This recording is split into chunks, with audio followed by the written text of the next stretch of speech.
Hello, ECE 240, and welcome. Here we are, week 12, chapter 11, and chapter 12. So, this is one of the few weeks that we are going to do two chapters in our book. The first having to do with self and identity, and the second chapter having to do with gender. And I think these flow very nicely together, and that's why I like putting them together.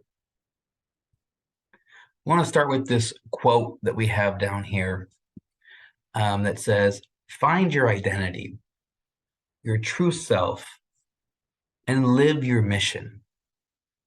Your power," and say that again, your power is your radical self. Find it. And I think this is what going to college is all about. Just not about gathering information, but it's about discovering who we are. And during this discovery, ultimately find the peace that supports our happiness. We're going to get to that in a little bit. Also, I like this quote here at the bottom. A child needs encouragement like a plant needs water. Essential, right? It's a need. In other words, encouragement is essential. So we're going to really elaborate on both of these two quotes that we have here. So let's jump into it and let's talk a little bit about self and identity. And I want you to think about this equation because this will be on your final. And this is one of the big takeaways that I want you to get from this chapter is that encouragement equals self-esteem. But before we get there, we need to understand that what does the word self mean? And the word self means all the characteristics of a person. And then we have like self-understanding. And this is a child's cognitive representation of the self, the substance and the content of a child's self-conceptions. It is based in part on roles and membership categories.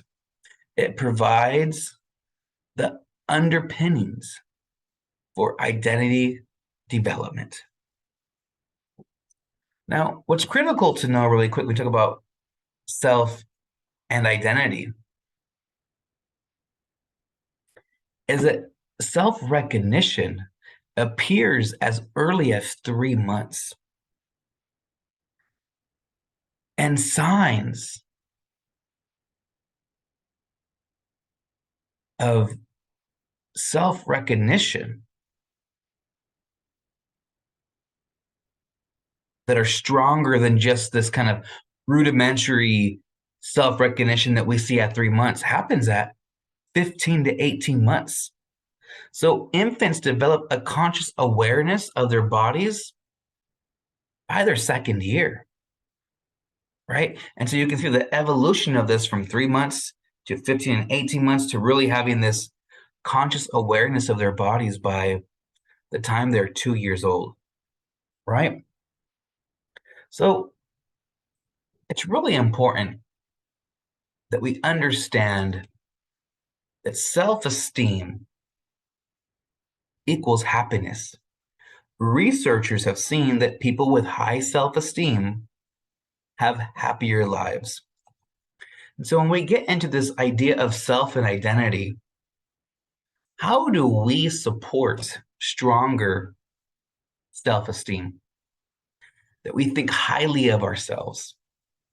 That even when we're down, even when everything's against us, we have the encouragement inside us. We have the grit, or as in Spanish you say, the ganas, to be able to push forward.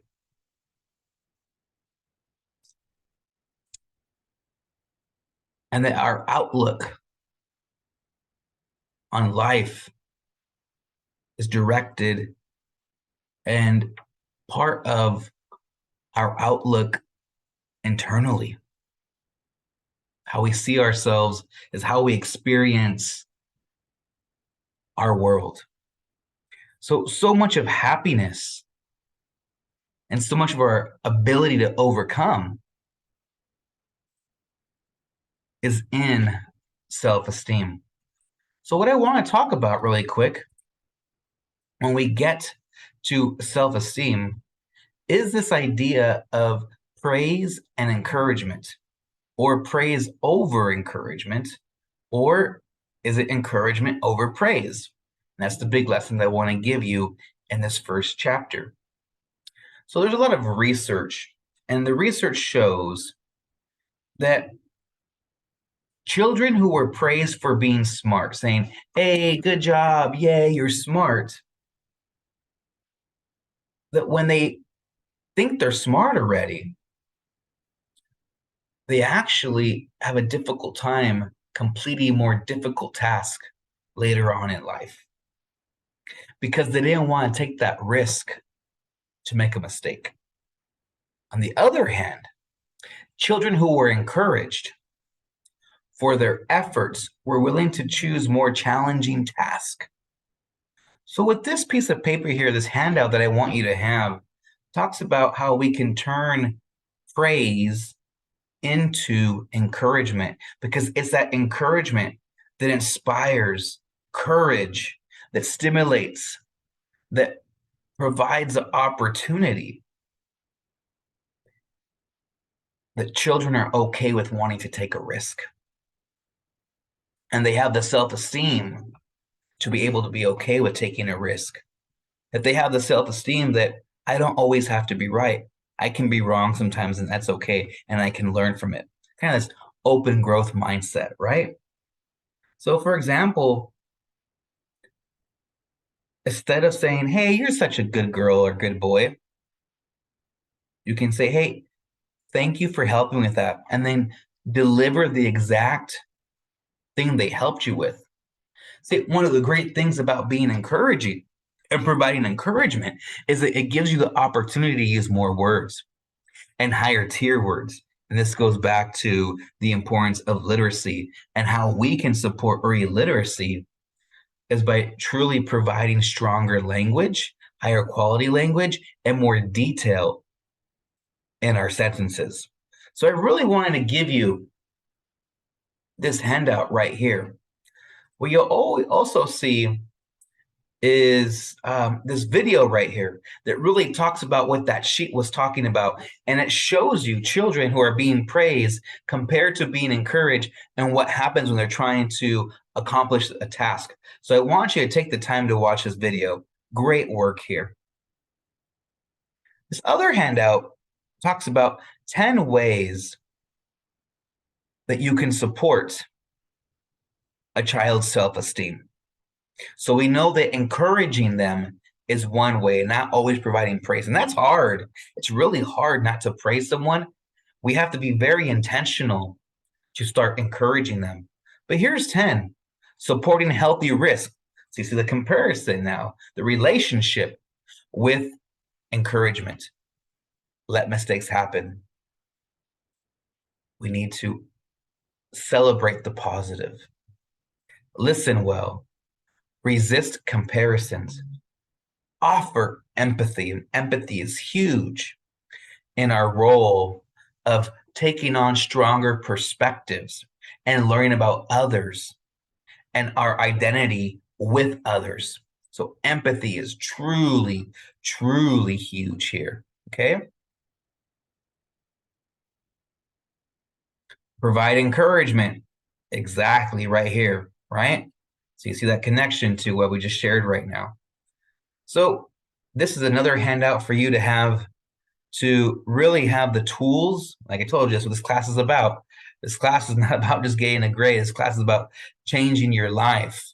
It's more importantly giving you the tools to be able to empower yourself and empower others and change their lives. Isn't that what we want in life? We just want to be happy. So by using this encouragement, by supporting self-esteem, we're providing the opportunity, the foundation to allow someone to be happy and be happy with others as well, whether it's in their family network. And then as they get older, especially in the teenage years, kind of goes beyond your family, right? Your self-identity becomes that with relationships with others, with peers, right? And then as we get even older, our romantic relationships as well. And so we start exploring our identity and these related experiences that we have with our relationships. May it be family, may it be with peers, and may it be our romantic relationships. But ultimately, to support the ability to have these healthy relationships, these opportunities to build up the self-identity, to build up the self-esteem, strong self-concept, identity, right? We can do it by building self-esteem, but doing it in one of the ways of encouragement over praise. What you're going to see as we go to our module is some other great videos on the idea of why praise doesn't work, some more videos on self-concept and self-esteem, and a beautiful TED Talk on a user's guide to building self-esteem. Now we're going to get into our next chapter. And our next chapter goes deeper into the idea of gender. And so one of the big takeaways that I want you to get with this chapter is the idea of gender stereotyping. Okay, that's a big takeaway. You will see that on your final as well. But there are influences on our gender development, and your book highlights biological influences, social influences, and cognitive influences. But it's interesting how gender stereotypes start at a very young age of what girls can do and can't do, and what boys can do and can't do. Think about this really quick. A baby is born in the hospital, and what do they do right away? A boy is wrapped in a blue blanket, and a girl is wrapped in a pink blanket. So these gender stereotypes start very, very early in age. Things that I want to get deeper on really quick when it comes to gender stereotyping is the reality of this, and we're gonna Google it right now, okay?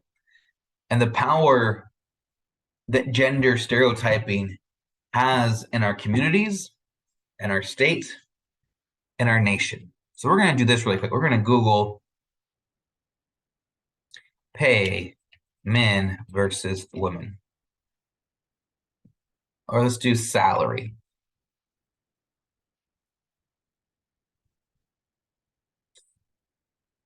Let's do that. So we're going to Google women's salary versus men's salary in 2022. The gender pay gap. The difference between the earnings of men and women has barely closed in the United States in the past 2 decades. In 2022, American women typically earned 82 cents for every dollar earned by men. So my question to you is that, do you think gender stereotyping is influencing the gender pay gap that we have in our country? And here's the ironic thing, is that usually the more degrees you have, the higher pay you're going to get in the workforce. And we're seeing right now that more women are graduating from four-year institutions than men, but yet this gender pay gap still exists. So that's the question I have. Do you believe that gender stereotyping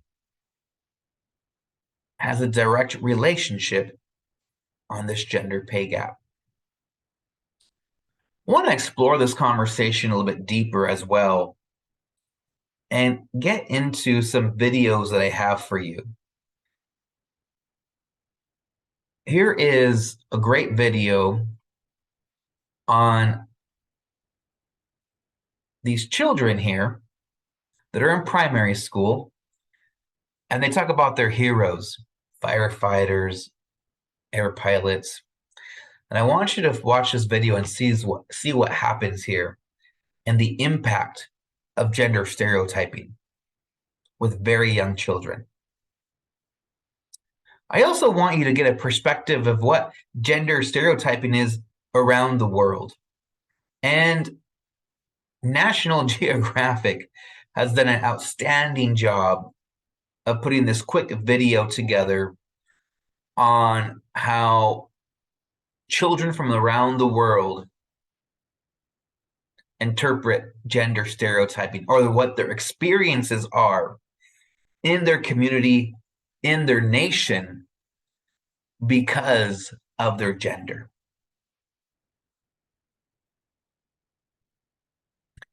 Then a very cool TED Talk here is what kindergartners taught me about gender.